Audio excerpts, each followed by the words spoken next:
for me, Web3 is that. It's really this new idea that that individuals can contribute, be part of a brand. You're not just buying Nike's products; you are part of Nike. All of a sudden, that's really powerful.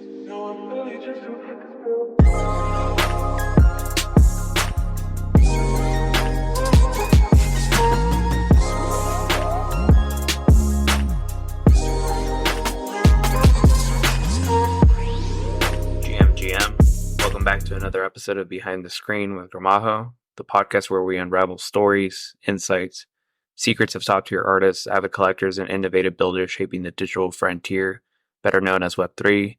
I'm your host, Gramajo, an avid crypto enthusiast that's been in the space since 2012, joined the NFT space in 2021, never left, kind of just been here the whole time. Yeah, so this week's episode is a really interesting episode to me. It kind of came to my attention after I saw the announcement by the Noggles team, which is a coin from the Nouns DAO or PFP project. Essentially, Bcard and Links, they're working on trying to bring traditional finance to the Web3 world. So anytime that you go and use this card, this debit card, and this is like the initial offering, you can basically get cash back or percentage points back on a certain coin. This has been done before. So like the Coinbase card, you can choose which crypto you want. Same with Gemini. It's like a credit card as well.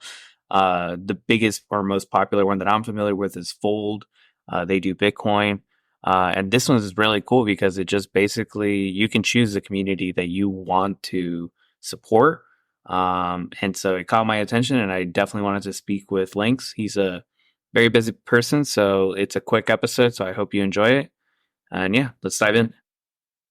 First of all, I want to say, I think since I've read what you guys are doing with the Nouns group, my brain's been spinning like so fast, man. It's insane. And then I listened to your guys' your weekly meeting, and I was like, man, I'm beyond stoked to be talking to you, just so you know. Like the idea and the possibilities of what you could do and what you're after is it's big, man. But I feel like it could make a huge change on meme coins or however you want to describe it. Like it brings that level of utility that it just brings a full circle, and it makes that flywheel just go nuts. So anyways, yeah. So I wanted to start off with, we have you, Links, from the Bcard team. If you wanted to just give me a quick intro about you before we jump into Bcard as a whole.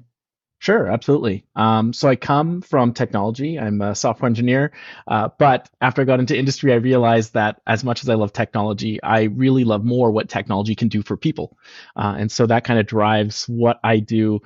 So I've worked as a product manager. I've worked as a startup executive. I worked in the startup space for a while. And what really drew me to DAOs was this idea that you can kind of play with ownership a little bit more. It's really rigid in this traditional financial system. So joined 6 DAOs. Bankless DAO was the one where I called my home, and that's where Bcard came from.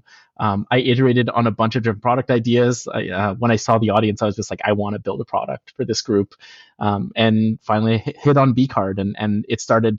Every single person who I talked to at Bankless DAO was like, yeah, this is amazing. Let's get it to work. And so that's what really brought me to Bcard, and that's where I'm coming from. Yeah, awesome. And how long have you been in the crypto space as a whole and all that? So I first got into it in, I think, 2013, and I was like just writing arbitrage bots for like Dogecoin and Bitcoin and that kind of stuff, and it just was too far away for the user for me. So I kind of was like, okay, this is cool. It's a little far away from where I want to be. And then 2021, I got back into it when I heard about DAOs. And so that's what really brought me back to this crypto space. Oh, we can play with ownership in an organization. That's really cool. Yeah, no, I totally get that. Yeah, and it seems like DAOs as a whole are also going through kind of like I was telling a couple of people, I was like, I think we're going to see like obviously they were really big during the last bull run, but I would say that like the infrastructure wasn't really there. So for example, like if you wanted to vote or something, you had to like message people, like, so coordination was really difficult, which then if you don't have coordination, then activity or engagement is low, and then voting is low, and then it's just like a negative like spiral towards that. But like with Farcaster, it seems like, and some of the other stuff too, like Hats Protocol and Splits and a couple other things, like the on-chain operations of a DAO is like it's getting fun. And I'm like, damn, I've even debated on top of like building a coin too. I was like, man, I should build a DAO behind a coin too. Well, I mean, it's interesting, right? Because a lot of these, like, you could think of Hire as a DAO. You could think of like a lot of some of these other groups as DAOs too, and they're not being called DAOs. And I actually don't like that term DAO, to be honest. So just an on-chain community is a wonderful thing, and the more that we have them, I think like, right now we have communities and mainly have to kind of be in real life. Now we can be purpose-driven, purpose-aligned, and moving together at a global scale. That's a pretty big unlock. Yeah, no, I agree. And even Vitalik just recently, I was just reading, he kind of made a comment about, like the Iggy Azalea like meme coin, celebrity meme coin thing. And he was kind of like, have more purpose driven coins for communities like that. That's like the real unlock. And I think he mentioned specifically art, like digital art. So yeah, it seems like everything's kind of going there. So yeah, let's talk about Bcard. So with all that, kind of what is Bcard and where does it sit in all this ecosystem, and like what is it trying to do? Mm-hmm. So when I was at Bankless, I was trying to create a way for crypto to be felt in the real world. And so that's the stated purpose of Bcard, is to bridge a gap between Web3 and the real world. When I got into the crypto space, especially in this kind of DAO model, being part of startups, you get this feeling. Like I'm working together with people. We all have this same kind of purpose-aligned vision, and that is a feeling you get in startups. That is a feeling you get in DAOs, and that's a feeling that I want honestly everyone in the world to feel. So that's what I was trying to do with Bcard, and ultimately that's what we're aiming to do in the long run. In the short run, it's all about empowering communities. If we can empower some of these communities, DAOs, whatever you want to call them, like if we can empower them, if we can give them more resources, then they will do the work to make themselves felt in real life, right? And I think that is the big difference between some of these online communities that we've had in the past and now. In an online community, especially in the crypto space, which is very like technical, it's very difficult, you have to do a lot of research. If instead you join a community, there are lots of people who are there willing to help you. And so that's really what we wanted to do with Bcard. In terms of empowering communities, our first product is going to be this Bcard, where it's essentially redirecting interchange revenue. So every time you use a debit card, you're paying 1% to 2% that goes to a bank. What if instead that went to your cause of choice? What if instead that went to your community of choice? And so that's our first product. We're now out in the States. It was a big battle to get there. It took us 2 years to do it. And now we've got our public beta out there. And over the next couple months, we're really going to be drilling down on how can we empower communities, because we really believe that communities are the way forward. Yeah. And I had a feeling that it was the interchange fees, that kind of how you guys were going to keep it around. Obviously, like if you're a more larger established brand, you want to make sure that if you're going with a Bcard, that it's going to stick around and you have a business model that makes it so you stick around, and that one makes the most sense to me. Like it's already an existing model that Chase and big financial institutions use, so why not have it where it's like you said, that your cause of your choice of a cause or community instead versus Chase. I think it's interesting, right? Because we have these big entrenched players like Chase and kind of upstarts like Crypto.com. They have their own card. What makes us different from them is that it's really all about aligning your actions with your values, right? When you're using a Chase card, you're doing it to get, probably because you already have a Chase account and you're using it for that. If you're using Crypto.com, you're typically using it based on our research because of the cash back, because of those individual rewards, right? Now they do a lot of things with those. They're not making money on interchange, right? Like the reason why Crypto.com gives you rewards is so that you will use their card and that you will stake Chronos, you will stake Crow on their Chronos network, right? So they're really doing it as a loss leader to bootstrap their network. On the other hand, what we're doing is we're using interchange fees as our kind of sole source of revenue. And the only reason we can do that is because our costs are far, far, far, far less than someone like a Chase or someone like a crypto.com, right? Like we are a community that's executing a community card. And so we can do things that these other groups can't do at all. And that's why we're really leaning on this idea of communities. Yeah, no, I love that. Yeah, and it's a natural fit, I would say. Like really, like it's funny because like even if we switch, communities with the word brand, like um nobody's like, oh, I have I think, is it Wells Fargo, Bank of America for like Alaska, like the Alaska credit card. Nobody's like, yeah, I got my Bank of America or Wells Fargo credit card. Like, it's like, no, it's the Alaska card or it's like the Delta card, even though it's an Amex on the underneath. Like, the technology has always been, obviously, they love to put their logo, like Visa and stuff like that, like in places where they need to. And it's fine, but like nobody's like, yeah, like Team Visa Ultimate Signature level, like it's like, I just got to chase Sapphire Preferred, like that's what Yeah. it is. It's like the Ultimate Rewards program or the Hyatt program. It's not like that's also Chase, like, so it's funny. Like it's a natural for it to go after the community. It's funny. Brands. Yeah. It's funny that you put it that way because one of the things that we say quite often is DAOs are brands. Really, that's all they are at this stage, and that's a good thing, right? Like you can actually co-create with a DAO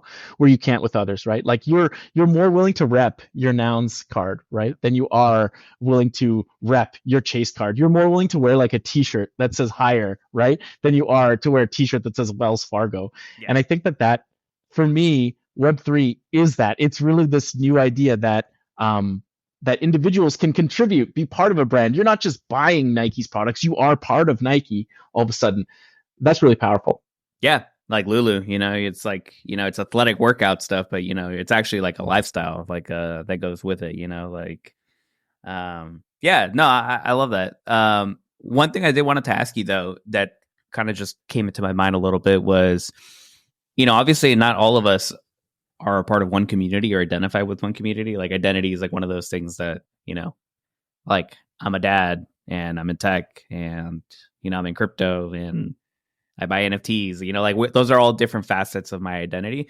Obviously more of a long-term issue, but like, have you thought about, how do am I going to sign up for like 5 debit cards if I'm in Nouns and in Bankless and in like, let's say Hire does one and then in Trees, like do I have 4 or do I have one card where I get to choose like the imagery, but then, on the back end, I could be like, this month I'm going to switch my rewards from Trees to, Nouns. Yeah. So it's exactly as you say, like, so right now, we have very limited capacity to do different things. We have 2 different kinds of programs. One is these custom plastic. So like for the Nouns card, you get custom plastic, but you can switch your community to whatever you want at any time. So you could even say like, hey, I'm going to, get Nogs for this copy. And I'm going to be getting some other token because I'm going to pay my rent, and I'm going to get some other token with this other thing. You can actually change it by transaction if you want through our app. Oh wow! Yeah.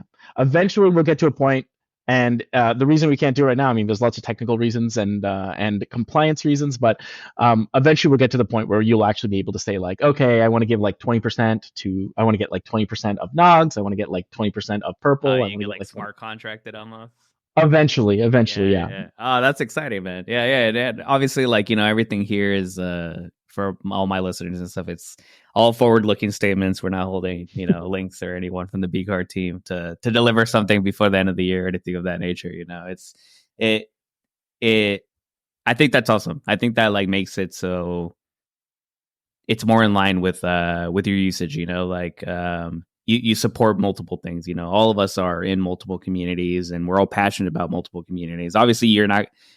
I mean, I'm sure there's going to be some limit where you're not going to be like, oh, here's 100 communities and I'm giving 1% from all of them. I don't know. Who knows? Like logistically that might be hard, but like someone will do that. Someone will do that for sure.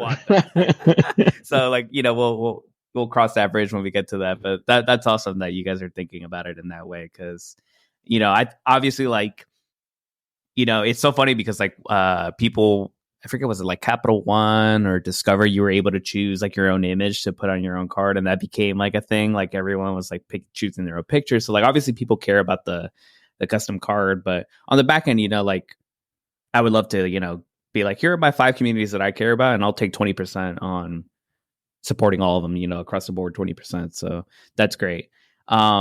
Another thing I wanted to kind of talk to you. So I was a big heavy user of Fold, and you kind of brought it up a little bit with the bill pay. Is that something that's already feasible now? So like if, let's just say, Hire was in there and that's the community I'm choosing for the token for, am I able to load up my debit card and pay my bills through there and then, receive, like the percentage from that, like kind of like Fold? Mm-hmm. So I don't know. So bill pay has a very specific term in the traditional financial system, in that it's one of the ways to get money from your account to another account, right? So it's like ACH, bill pay, wire. So right now, in our accounts, the only way to like egress funds, to get funds out of it, is through the card. So if you're able to pay your bills using your card, then you can do it right now out of the box. In the future, we would like to add these kinds of things in the app itself, right? Like, so ultimately, the plan right now to empower communities is to allow you to redirect your interchange fee, one of many financial fees that you're paying, that you're actually forced to pay. But in the future, we'd like to have more of these fees that like you already have to pay because of legislation, because Visa and all these other networks have very good lobbyists. So you're actually paying this interchange fee even when you're paying with cash, right? The merchant just pockets it at that point. But if we can create more ways, more revenue streams to allow our users and our communities to get empowered through these fees, that's kind of our long game. That's where we're aiming at in the long run, ultimately to become a provider for people who want to spend money aligned with their values. So we'll see, right? But that's going to be the long run. We will eventually get bill pay, hopefully, knock on wood. But for now, if you can pay with your debit card, then you can start doing that already. Yeah, and that in itself is already, like you said, that's a huge win. Like the U.S. government and the financial securities and like all that is not an easy place to navigate. So the fact that you already got to this stage and I can go buy a coffee with this card and get nogs, like I would say that in itself is already worth an applause. Everything else after this, I would say, is like the cherry on top. It's just like opening up another revenue stream, or really it's another way to actually just use those funds. That's really what it is. Also, yeah. kind of going. I mean, I think like that the whole TradFi system, it's I understand why it exists, how it exists, right? But I think that right now it's not serving users as well as it could. So I mean, interchange itself in the States, it's 1.5% on average. In Europe, it's 0.6%, right? And so essentially we're being overcharged here, and overcharged by law. It's written into our laws, right? It's unfortunate, and it takes organizations like Bcard to basically say like, hey, it's your money. We're gonna like take it from this traditional financial system, which is just using it to pad their bottom lines, and put it to places that you actually care about, right? I think like we're essentially like feeding from the traditional financial system to bolster these Web3 communities. Yeah, 100%. Yeah, and even if like if it's 1.5% and 1% goes to the communities, and 5 goes to Bcard, like that in itself is already way cheaper than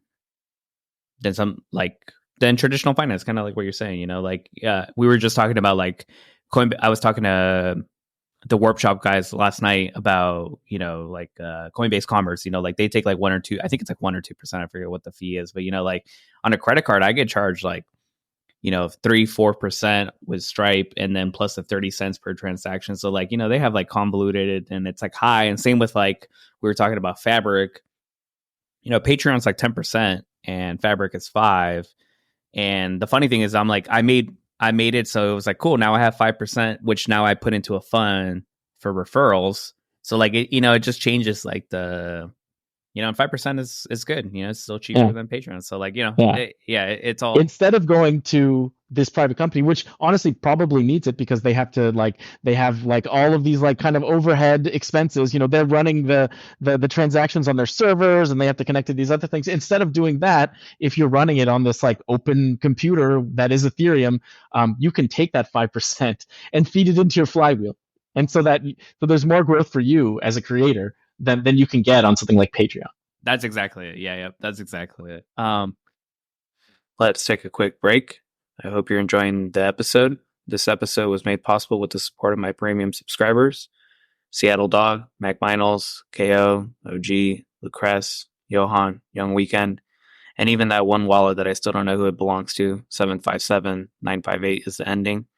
Thanks again for making this all possible. If you'd like to receive exclusive drops, access to token gated content, make sure to subscribe to my hyper sub. I'll put the link below. Let's get back to it.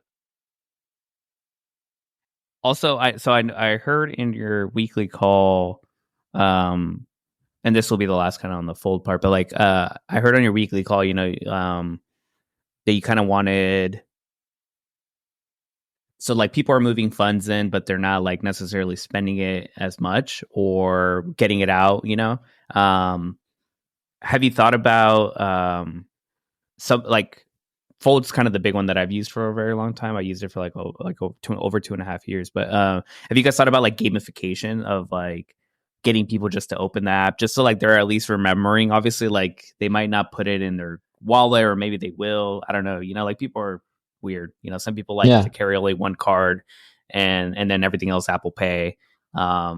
Have you thought about kind of like that, like some kind of game? Absolutely. I mean, you're talking essentially about like how the sausage is made in product development. If you want to see how the sausage is made, go ahead and check out our weekly calls. But essentially, we're at the point where we have like really like the bare minimum of stuff that we needed to launch. That's like the kind of minimum viable product. But I wouldn't say it's a minimum lovable product. It's not the product that's going to get people using it over and over and over again. And that's the stage that we're at now. We can't do that pre-launch, right? Like you can only do it when users are using the product.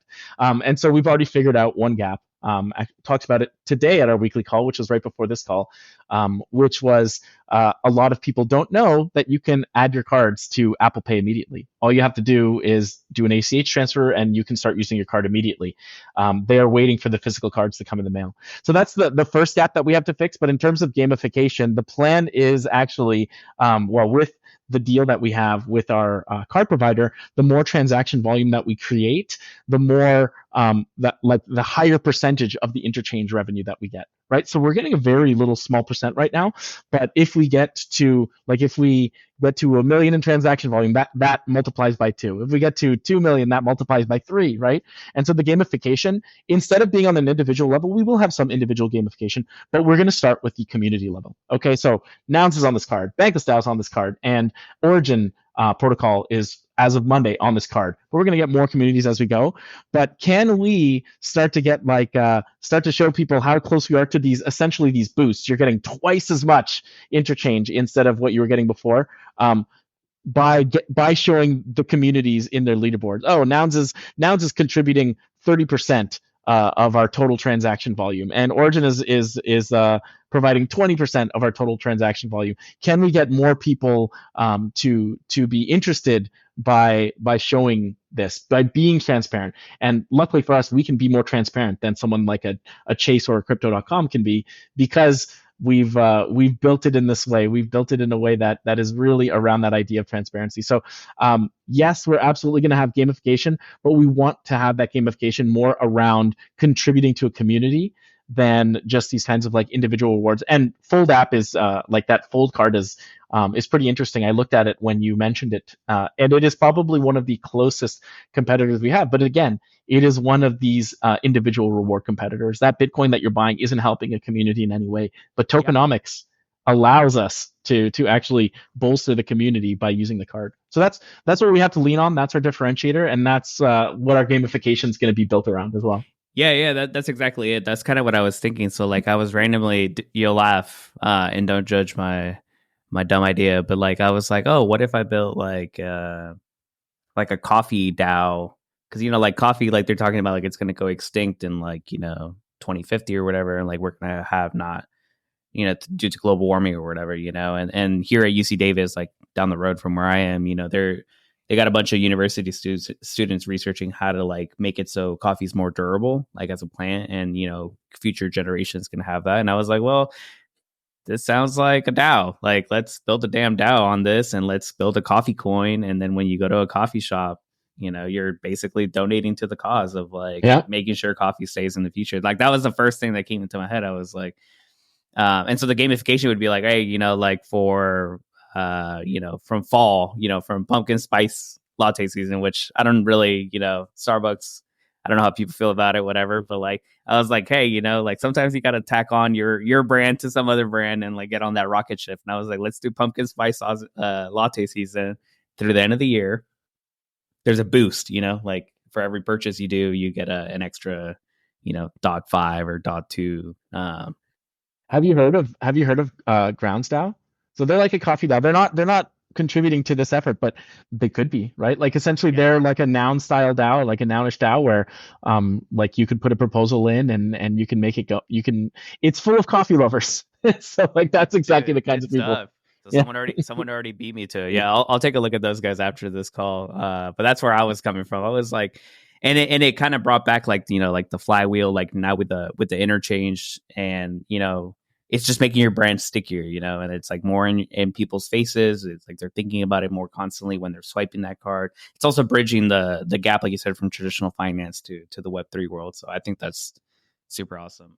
Yeah, and it's totally possible what they're doing, right? Like they did it in Canada in the 1800s, 1900s for wheat, right? Like our entire kind of like wheat bread basket in the middle of Canada is a strain of wheat that they developed to be more durable because we have shorter growing seasons and those Yeah. growing seasons have like higher temperature variances and stuff. Yeah, that's awesome. Yeah. Like, see, yeah, it's lots of potential there. Let's see. Since I know we're almost at time. Yeah, so I'm sure you've seen the announcement recently from the Nook team about like, them closing up shop and moving kind of to work on some other stuff. Probably Farcaster related, I'm guessing, just not specifically a client. But I wanted to, since you're kind of on the ground level right now with Bcard and you're kind of in the middle of all that, I wanted to know what are some pros and cons of just building on top of Farcaster that you've seen so far. Yeah, I think like building on top of Farcaster, I think that in itself is a nebulous term because if you're building a client for Farcaster, you're really building right on top of Farcaster. You can't, it's hard for you to go outside of Farcaster at that point, right? I think in terms of Nook themselves, they kind of said that it's going to be really hard for them to compete. I mean, you look at Merkle Manufacturing, the people who are making Farcaster, they just closed a $150 million round. This other Farcaster client by the creators of Mirror called Kiosk, they just like closed a $20 million round, right? And so if you're building a Farcaster client, I mean, is it even worth it for you if you don't have at least like a couple $1 million in funding? So I can understand why they packed it in, and they actually did get some funding, but I don't think it was at that scale at all. Like it's probably like a million-ish or less, and it wasn't necessarily for a Farcaster client. It could be for anything. And so when we're talking about building on top of Farcaster, I really think you shouldn't be looking at building on top of Farcaster, but building with Farcaster in some Yeah. ways, right? Like there is a social graph there that is really interesting, and Merkle Manufacturing is really, they've stated and they've so far done what they've stated. They're aiming to get that crypto native community first. So for anyone building in the crypto space, this is a really good source of early users, right? Like it is exactly the kind of users that you want for any, even crypto adjacent product. It's a perfect place for you to kind of refine your ideas and come up with something that's actually useful. Another thing is that because of that open data, Farcaster has a hub. If you run a hub, you have access to the data. That means that you can feel comfortable building on Farcaster, and they're not going to take away API access like Twitter did or like Facebook did, right? Like a lot of people built on top of Facebook or on top of X, and they basically lost their business overnight because those are centralized, like the data is centralized. You just don't have access to the data. Yeah, or And on like the Reddit too, like Apollo.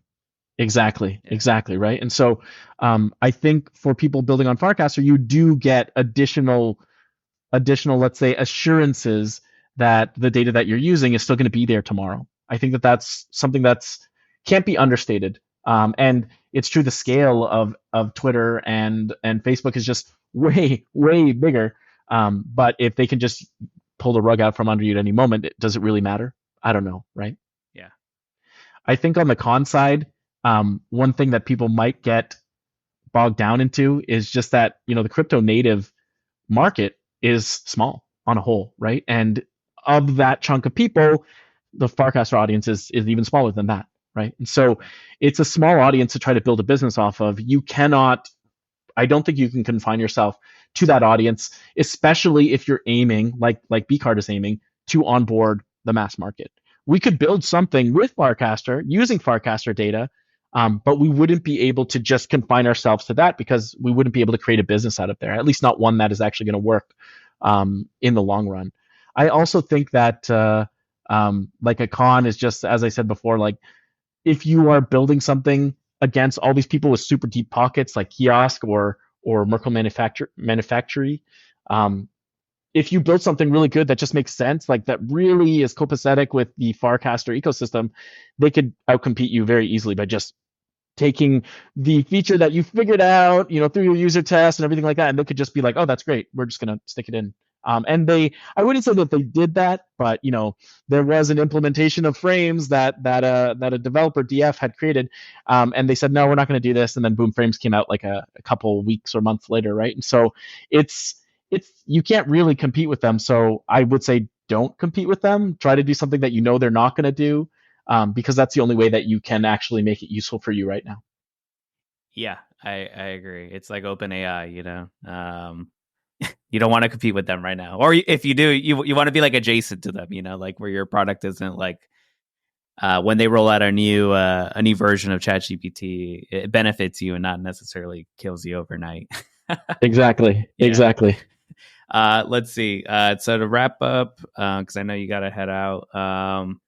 Yeah, where can people find out more about you, Bcard? Where should they go? Where would you like them to kind of? Yeah. So I mean, getbcard.io is our website. So if you want to learn more about Bcard, go there. You're also welcome to drop into our server and start asking questions, our Discord server, or on Farcaster. We have a Bcard channel, or you can reach out directly to me at links on Farcaster as well. Awesome, man. Well, thanks again for your time. I do appreciate you kind of hopping on short notice and also answering these questions, man. I'm really excited about what you guys are working on, and hopefully, we can have another chat another day when you have more time. Absolutely. Thanks so much for having me. All right, man. Take care. Bye.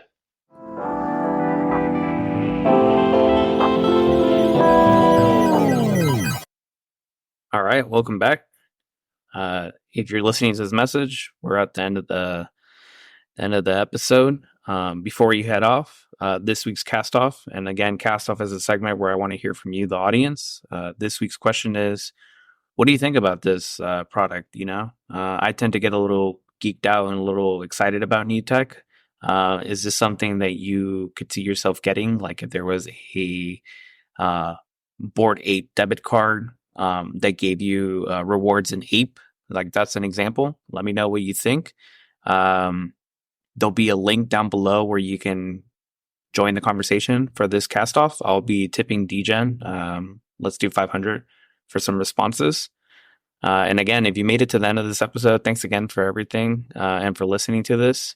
If you are listening to this on another platform other than Pods, make sure to go collect this episode at pods.media. If you are on Pods, make sure to subscribe on your favorite podcasting app so you get notified when I drop episodes. I hope you enjoyed this episode. Make sure to leave me a review on Apple Podcasts or wherever you listen to your podcasts. Share this episode with anyone that might find this topic interesting.